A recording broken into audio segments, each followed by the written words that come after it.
So I didn't know it was going to be like this.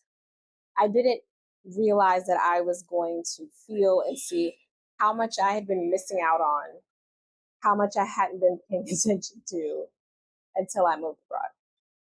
And now I'm like, oh, I had been missing the mark on some things. So story time. I live in the city and I live in a high rise in the city. And I live on a very high floor, just a few floors from the top floor. And fun fact, I grew up in New York, in the Bronx, and I also lived in a high rise. I feel like I want to say 24 floors. But guess what floor I lived on because my mama wasn't having that. The first floor. I was in the first floor because my mom was like, "Look, if there's an emergency and I need to jump out the window, I need to know that my survival rate is high." She wasn't playing those games, so I live in the first floor of the high rise. So I've never been in a position where I've been this high up. The view is great, being this high up for sure, but it's different. It's definitely different for me, and I, when you're this high up, you're taking the elevator a lot. So I'm in the elevator, but it takes a while, right, to get down to like the lobby when you're on basically very close to the top floor. People are getting in and out. And one thing I noticed, when you're in the elevator and maybe you're in it by yourself, or maybe you got on it and somebody was already on it. But often I'm like the first one in the elevator, and someone gets on the elevator, and everybody speaks right here. They're like buenas, buenos dias, buenas no, buenas tardes, buenas noches. And when they leave, they're like hasta luego, super polite. Like you speak, like we're not animals, we're humans. We speak to each other. When we see other human beings, we say hi, we acknowledge their existence and their presence. So people do that on the elevator, coming in and out. But then, like, it takes a while to get down to our destination.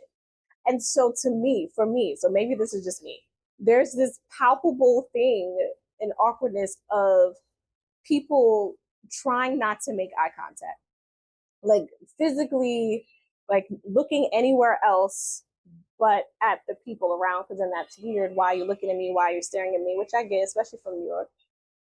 But it's just funny to me the awkwardness around them, like especially if they're not talking to anybody else and you're not talking to anybody else, so you're just two people in an elevator for quite a while, just not talking to each other. And the same thing, right, is to pick up your phone and do something on your phone. But my phone doesn't even work in the elevator. That's when, it's like, what am I even looking at on my phone in the elevator? And also, I just don't like to pick up my phone in the elevator, like trying to be more aware. So I'm just like, kind of just not looking.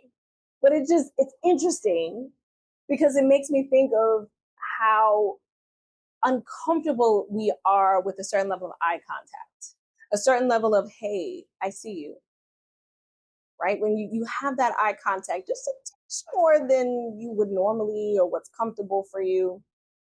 And I'm like for real, like if you do this with somebody, just have a little somebody so they don't yell at you, but like have a little bit more eye contact than you would normally have with, and just notice how it feels in your body when it starts to get uncomfortable or awkward. Because I know when I've worked with couples in person on a master class or workshop, we'll have moments, right, where we'll do intentional eye contact. Some people bust out laughing, other people start to, get teary eyed, right? There's a vulnerability in that. And so it just had me thinking about that discomfort with connection that we can have, and with paying attention to someone or something too long. And I'm here abroad, and these little things are catching my eye because of that. Because I'm no longer in a state of hustle bustle, got to get, sovereign social calendar. Zen's got to get somewhere, taking him to his grandmother's house. We're homeschooling, but it's a very communal way to homeschool. So 3 times a week, we're driving. She's going here, there, and everywhere. She's got her birthday parties, friends, this social calendar.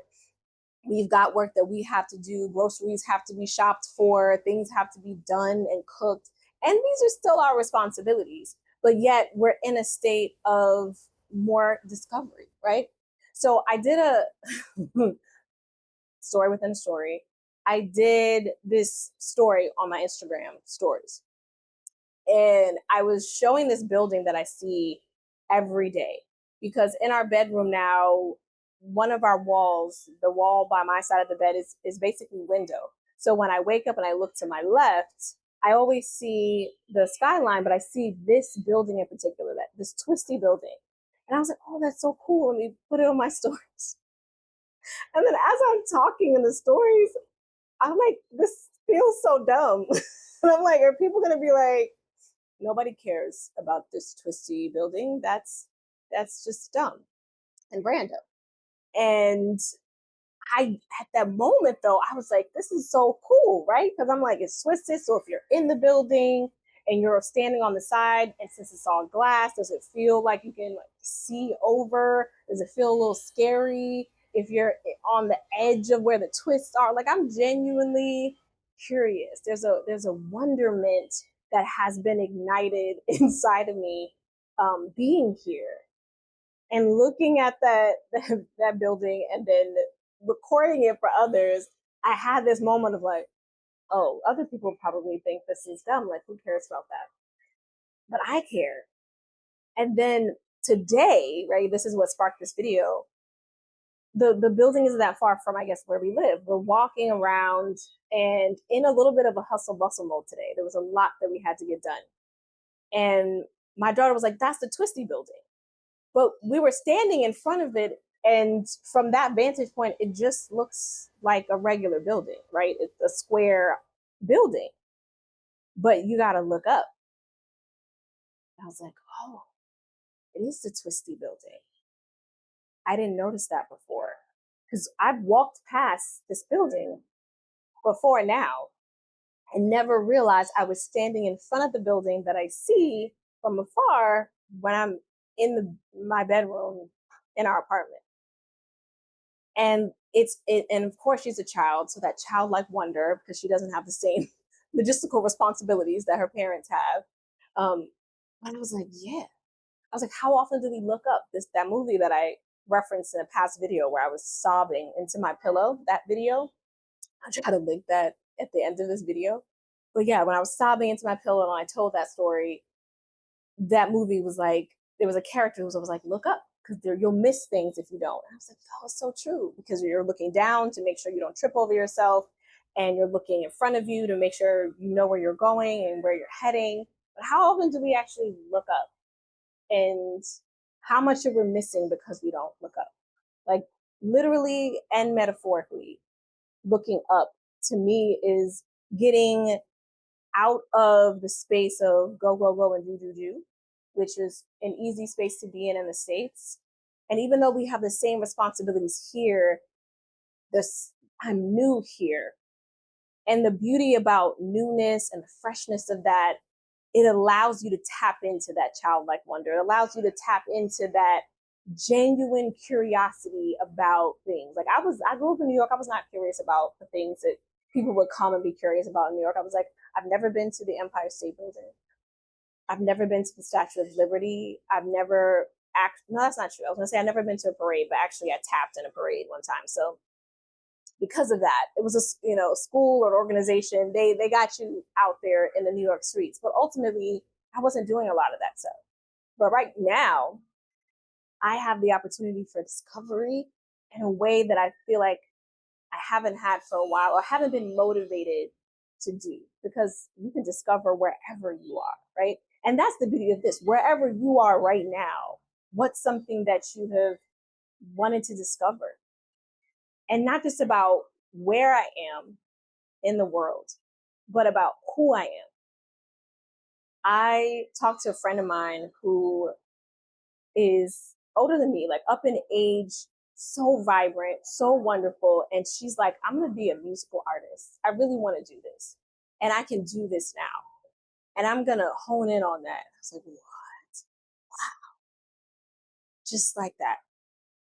You are finding something that lights you up and you're doing it. And I feel like I'm in a season in my life where I need to, and where I want to, it's not a need, where I desire to rediscover that. I've been a performing arts person for a very long time. In my youth, in my teens, in my early 20s, I was in Glee Club. I was in a performance and competitive like chorus where we traveled, um, even traveled abroad. And I was in jazz ensemble, and I was in band for a little bit before I realized I don't really want to play an instrument. I want to sing. So, but I was in band for a little while. I wrote poetry. I published poetry. I was a spoken word artist, and now I feel like I don't really do any of those things in the capacity that I was doing them before, and that's okay. It's a different season. I didn't have kids. I was young. Like I didn't have a spouse for some of that, you know.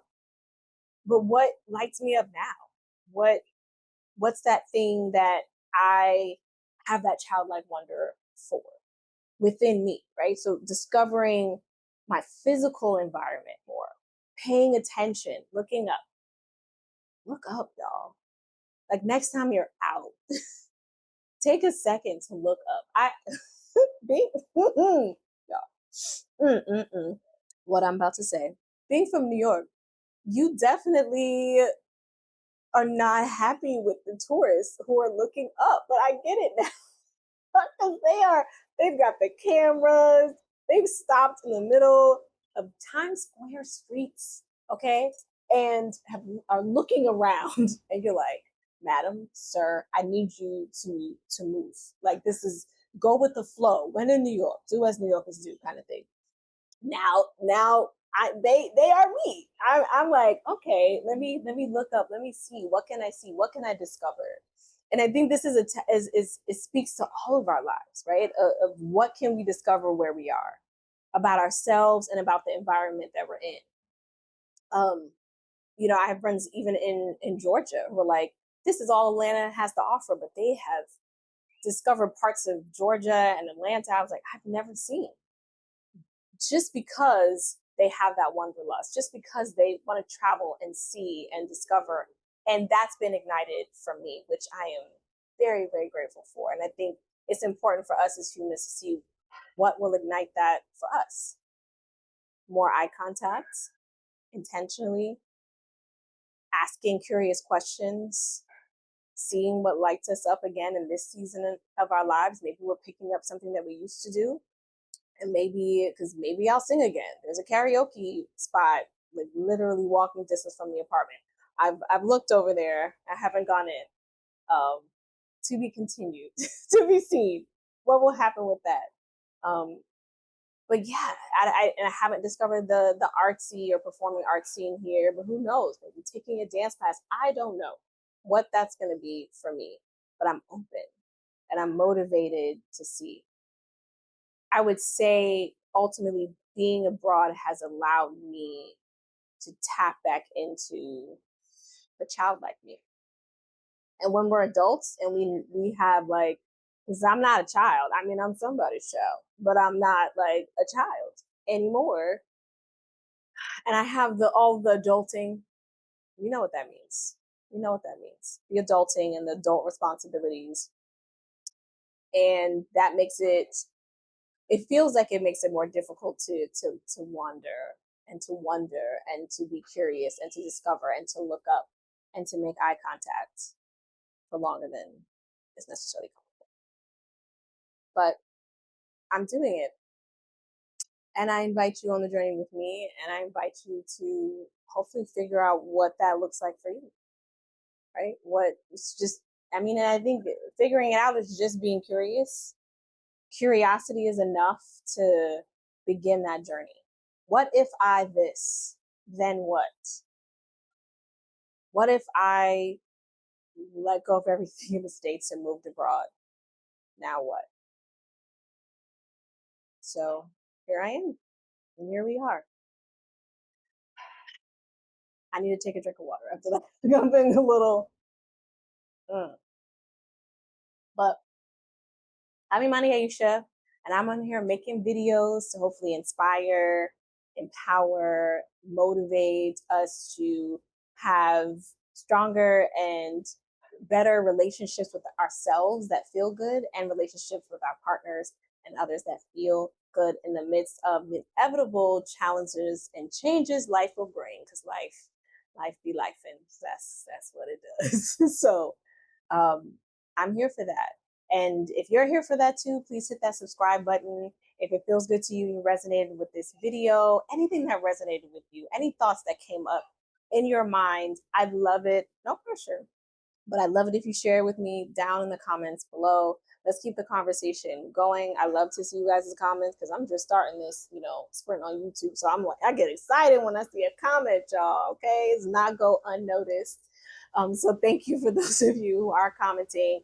If you like this video, please hit that like button. And somewhere around here, we can keep the train going wherever I put at the end. More videos for you to see and to engage with if you're feeling the vibe. So I will see you tomorrow. Bienvenidos o bienvenidos otra vez. Gracias. Thank you for watching, and I'm gonna see you on the flip side. Okay, mañana.